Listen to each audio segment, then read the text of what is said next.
All about oil palm plan for home.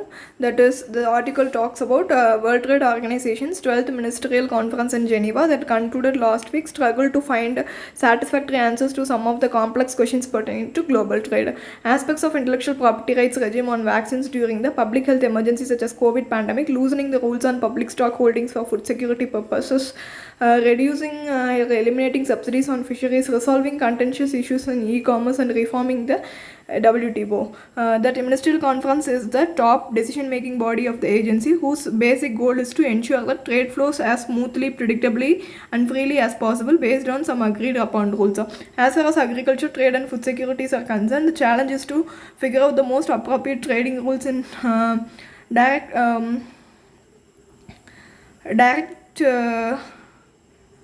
direct situationals like pandemics, war, social, political disruptions, or natural disasters. Many countries become inward looking in such times, impose outright export bans, citing domestic food security needs. Recent examples include Russia's export ban on wheat and sunflower oil, Ukraine's ban on export of food staples, Indonesia's ban on palm oil export, it lifted last month, Argentina's ban on beef exports, Turkey and Kyrgyzstan's and Kazakhstan's ban on variety of grain products, and India's wheat export ban. Sudden actions such as these exacerbate the pressure on the global trade, leading to a spike in the prices of these commodities and threatening the food security of net importing countries. The supply disruptions during the pandemic and the Russia-Ukraine war have led many nations to think about the self-sufficiency in food, critical food items, or at least reduce their excessive dependence on imports of essential food products. India is no exception. India's edible oil import bill in 2021-2022 financial year crossed 19 billion. India's import 55 to 60% of its edible oil requirements. This is considered very excessive. Efforts are on to reduce this dependence. It would be interesting to keep in mind that self-sufficiency and self-reliance are two different concepts with a very different policy implication. While self-sufficiency would imply replacing all the imports of a commodity, says edible oil in India's case, at any cost, but raising import duties exorbitantly. Self-reliance would continue to embed with the principle of comparative advantage in the endeavor to reduce the dependence on imports. Let us take India's case. The country's agri export financial year 2022 touched 50.3 billion against its agri imports, that is 32.4 billion. This means that Indian agriculture is largely globally competitive, but its biggest agri import item, edible oil, accounts for 59% of India's agri import basket. This is despite quite import duties that have generally been imposed on edible oil imports. The palm oil comprises more than 50% of India's edible oil imports, followed by soybean and sunflower. The Prime Minister launched the National Edible Oil Mission Oil Palm in 2021. Indian policymakers are aware that achieving Atmanirbhar Bharat in edible oils through traditional oil seeds such as mustard, groundnuts, and soya would require an additional area of about 39 million hectares under oil seeds. Such a large tract of land will not avail without cutting down area under key staples like cereals. This would endanger the country's food security even more. So, rational policy option to reduce import dependence on edible oil is to develop oil palm at home and ensure that it gives productivity comparable to that in Indonesia and Malaysia. About 4 tons of oil per hectare, which is more than 10 times mustard can give at existing yields. India has been identified 2.8 million hectares of area where oil palm can be grown suitably. So far, the objective of National Edible Oil Mission Oil Palm is to bring in at least 1 million hectare under oil palm by 2025-2026. Given the way international prices of edible oils have surged in the last years, or so by more than 70%, it may be time for India to ramp up its efforts in developing oil palm. The problem with oil palm is that it is a long gestation period crop. It takes 4 to 6 years to come to maturity. During this period, smallholders needs to be fully supported, and subsidies could be opportunity cost of their lands. Pricing formula of fresh fruit bunches for farmers has to be developed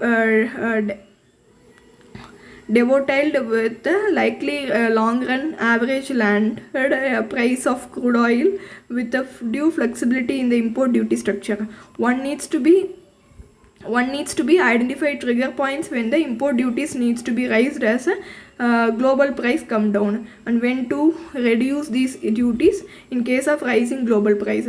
Besides this, the processing industry needs to be ensure the oil recovery at least 18 to 20%. The other option is to declare oil palm as a plantation and allows the corporate players to lease and own and lease land on long-term basis to develop their own plantation and processing units.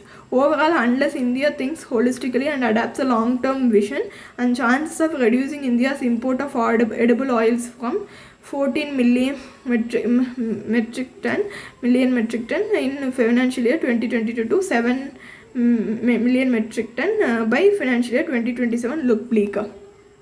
This is what the article is all about.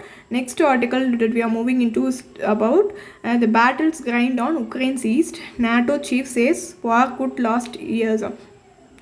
War in Ukraine could last for years, a head of NATO said on Sunday, calling steadfast support from Ukraine's ally as Russia forces battle for territory in the country's east. Stoltenberg said supplying state-of-the-art weaponry to Ukrainian troops would boost the chance of freeing its eastern region of Donbas from Russian control. Next article is IS claims attack on Gurdwara in Kabul that killed 2.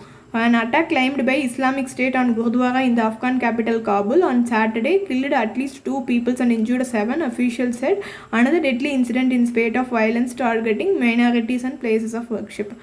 Next article is about more than 200 killed in Ethiopia's deadliest ethnic attack, witnesses. Witnesses in Ethiopia said Sunday that more than 200 ethnic Amhara have been killed in an attack in the country's Oromia region, are blaming a rebel group which denies it. Next article is about no link between Padma Bridge and China's Belt and Road Initiative, says Bangladesh. Bangladesh on Sunday rejected reports over links between newly built road bridge and China's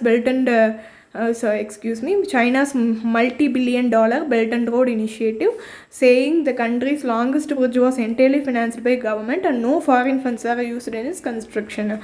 Prime Minister Sheikh Hasina is set to inaugurate on June 25th the nearly 10-kilometer long Padma Bridge, a structure that would connect by road Bangladesh southwest region with the capital Dhaka and other part of the country. Next article is about what West Seti, the power project, can mean for India-Nepal ties. This article talks about India will be taking an over-ambitious hydropower project in Nepal, West Seti, nearly 4 years after China withdrew from it, ending a 6-year engagement between 2012 to 2012 and 2018. Early May, Deboa had declared that since India was Nepal's power market and it had a policy of not buying power from China, executed project West Seti should be given to India. Nepal government in August 2018 it would not able to execute the 750 megawatt of West Seti hydropower project. It had undertaken on ground that it was financially unfeasible and its resettlement and rehabilitation costs were too high. India-Nepal power relations. But Nepal is rich in power sources with around 6,000 rivers and an estimated potential of 83,000 megawatt. India was formally approached Nepal on many occasions seeking preferential rights over Nepali water should it match offers coming from elsewhere. India is viewed as a feasible market for Nepal, but there has been some uncertainty in Nepal over India's inability to deliver projects on time. India has undertaken to harness the expressed intent to harness major rivers in the north. The ambitious Mahakali Treaty was signed back in 1996 to produce 6,480 megawatt, but India has still not able to come out with detailed project report. It was helped build faith recently in India's success in executing 900 megawatt Arun 3 project in eastern Nepal, Shangsho Shaba, which is being executed by India's Sutlej Vidyut Nigam under a BOOT scheme. Nepal's constitution was a provision under which any treaty or agreement with another country or natural resources will require parliament's ratification by at least two-third majority. That will also mean homework will be required before any hydro project is signed and given for execution. Nepal has a massive power shortfall as it generates only around 900 megawatt against an installed capacity of nearly 2000 megawatt. Although it is currently selling 364 megawatt power to India, it has over years importing from India.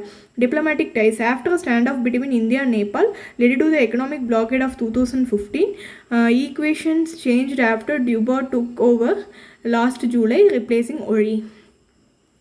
The project will be storage scheme generating powers around the year to be supplied to India either for domestic consumption or for trade through its national grid. And its success is expected to restore India's image in Nepal, give it weightage in future consideration for hydro projects when competition is bound to be tough. West Shady therefore has the potential to be a defining model for Nepal India's power relations in future. This is what the article talks about. Next article we are moving into is related to Juneteenth. Commemorating the end of slavery, not yet a holiday across US states a year after Biden declared it a federal holiday. In 2021, US President Joe Biden signed a law to commemorate June 19 or Juneteenth as a federal holiday to commemorate the end of slavery after the American Civil War 1861 to 65. So far, only 18 US states have passed the law to make funds available to make it a paid state holiday. Those opposing such a bill in the states have been citing the cost involved in giving workers another day off as an argument against it. What it stands for. Juneteenth, a combination of June and 19, is the oldest nationally celebrated commemoration of the ending of slavery in the US, observed in June 19 every year. It is also known as Emancipation Day or Juneteenth Independence Day. January 1, 1863, the then President Abraham Lincoln issued an Emancipation Proclamation which declared that all persons held as slaves within the states in rebellions or henceforward shall be free. Yet more than 2 years after Lincoln's proclamation, many continue to hold their slavery captives by hiding this information from them and keeping them for one more harvest season, as per the Congressional Research Service. This is what this article is all about. Next article, economy, is related to RBI report. Black Swan event may trigger around 7.8 lakh crore outflow. The article is about for India, portfolio flows are most sensitive to shift in the risk sentiment. Globally and spillover, equity flows have tended to be more volatile than debt flows associated with large outflows during the global financial crisis and taper the tantrum US presidential election of 2016 and COVID. Capital outflows to the tune of 100 million, around 7,80,000 crore are likely to take place from India in a major global risk scenario or a black swan event, the RBI study. In an extreme risk scenario or a black swan event in which there is a combination of all these shocks, there is a 5% chance of outflows under the portfolio investment of 7.7% of GDP and short-term trade retrenchment of 3.9% of GDP. This is what this article talks about. Last article that we are moving into is related to surety bonds. Struck eerily, that is asked to come up with a model project.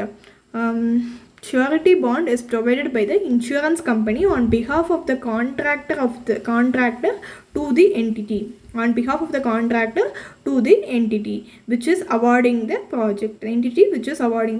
project. When a principal breaks the bond's term, the harmed party can make a claim on the bond to recover the losses. This is how the surety bonds works. This is what all about the article talks about. If you like the video, please do share, like, comment and subscribe. Thank you.